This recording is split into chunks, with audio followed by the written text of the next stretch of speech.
મકરસંક્રાંતિના તહેવારે સૌરાષ્ટ્રમાં ગાયને 7 ધાન્યમાંથી બનાવવામાં આવેલો ખીચડો અને લીલો ઘાસચારો ખવડાવવાની વિશેષ પરંપરા જોવા મળે છે. જૂનાગઢમાં પણ મકરસંક્રાંતિના દિવસે ગાયને 7 ધાન્યમાંથી બનેલો ખીચડો ખવડાવીને લોકો મકરસંક્રાંતિની ઉજવણી કરતા હોય. 7 ધાન્યમાંથી બને છે ખીચડો. સંક્રાંતિના દિવસે ગાયને ખવડાવવામાં આવતો ખીચડો 7 ધાન્યમાંથી બનાવવામાં આવે છે, જેમાં બાજરી, જુવાર, ઘઉં, દેશી ગોળ, ઘી અને તેલને સપ્રમાણ મેળવીને ખીચડો બનાવવામાં આવે છે.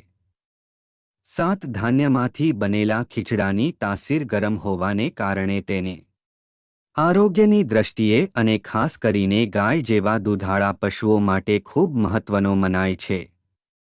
ઠંડીમાં રક્ષણ મળે અને સાથે સાથે ઠંડીને કારણે ગાયના દૂધમાં જે ઘટ જોવા મળે છે તેમાં નિયંત્રણ રાખી શકાય તે માટે પણ આ સમય દરમિયાન ગાયને 7 ધાન્યમાંથી બનાવવામાં આવેલ ખીચડો ખવડાવવાની સૌરાષ્ટ્રની વિશેષ ધાર્મિક પરંપરા જળવાયેલી આજે પણ જોવા મળે છે. ભારતમાં એ તહેવાર કે ઉત્સવ ઉજવવાનું મહત્વ વધુ છે જેની ઉત્પત્તિ સ્થાનિક પરંપરા, વ્યક્તિ વિશેષ કે સંસ્કૃતિથી ન થઈને જેમનો ઉલ્લેખ વૈદિક ધર્મગ્રંથ, ધર્મસૂત્ર અને આચાર સંહિતામાં મળે છે.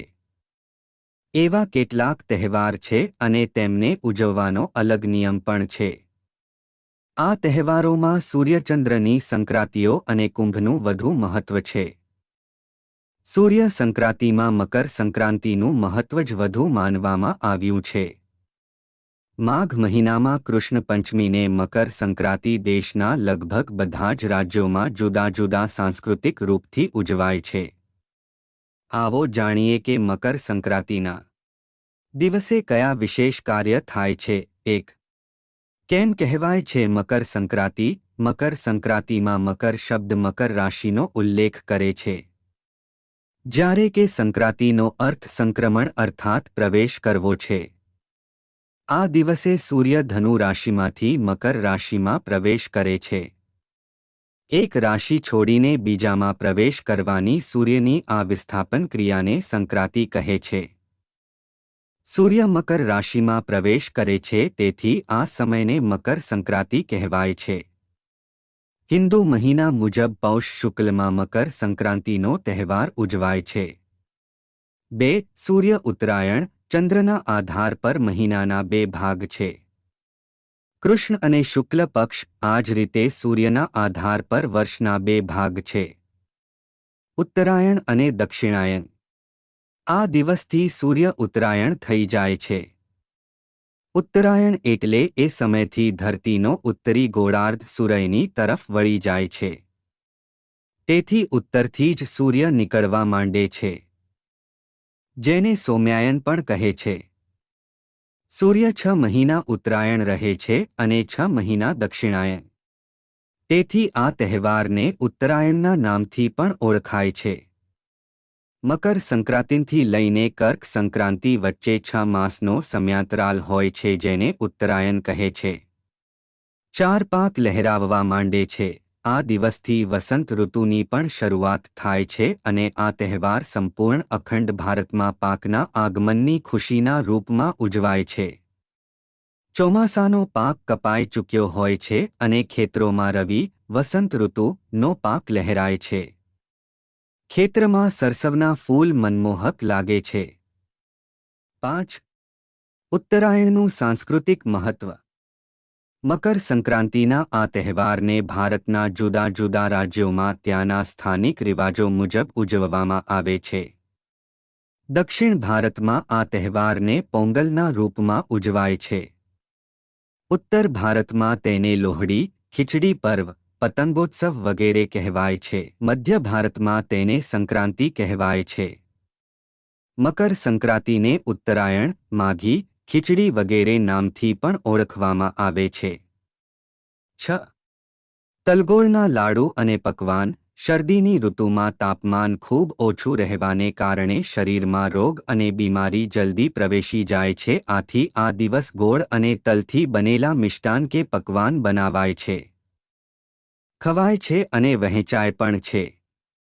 તેમાં ગરમી પેદા કરનારા તત્વો સાથે જ શરીર માટે લાભકારી પોષક પદાર્થ પણ હોય છે. ઉત્તર ભારતમાં આ દિવસે ખીચડીનો ભોગ લગાવાય છે. ગોળતલ, રેવડી, ગઝકનો પ્રસાદ વહેંચવામાં આવે છે. 7. સ્નાન, દાન, પુણ્ય અને પૂજા. એવું કહેવાય છે કે આ દિવસે સૂર્ય પોતાના પુત્ર શનિદેવ પ્રત્યે ગુસ્સો ત્યજીને તેમના ઘરે આવી ગયા હતા. આથી આ દિવસે પવિત્ર નદીમાં સ્નાન, દાન, પૂજા વગેરે કરવાથી પુણ્ય 1000 ગણું થઈ જાય છે. આ દિવસે ગંગાસાગરમાં મેળો ભરાય છે. આ દિવસથી મળમાસ પણ સમાપ્ત થઈ જાય છે ને શુભ મહિનો શરૂ થઈ જાય છે, જેથી લોકો દાનપુણ્યથી સારી શરૂઆત કરે છે.